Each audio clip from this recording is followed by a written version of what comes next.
सरबराह जमीयत उलमा इस्लाम फ़ी मौलाना फजलुर रहमान कहते हैं सियासतदानों की मफाद परस्ती और मौका परस्ती से जमहूरियत कमज़ोर हुई है। हमें अपनी गलतियों की जानिब देखना और सीखना होगा। कानून इंसानों के तहफ़्फ़ुज़ के लिए बनाए जाते हैं कि हम सियासतदान मफाद परस्त भी बन जाते हैं, मौका परस्त भी बन जाते हैं और अपनी वक्ती ज़रूरतों को इतना अहम समझते हैं कि मुल्क के आईन को भी कुर्बान।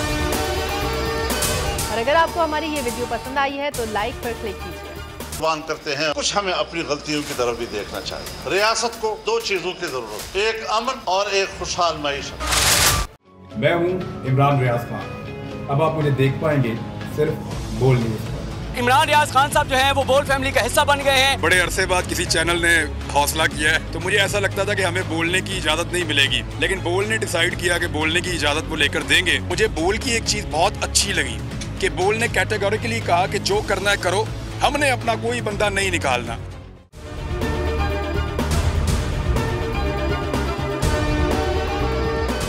सबसे ज्यादा व्यूज, सबसे ज्यादा रील्स और सबसे ज्यादा रेटिंग के साथ बोल अब भी नंबर 1 पोजीशन पर बरकरार। सब्सक्राइब करें और बेल दबाएं ताकि कोई खबर रह न जाए।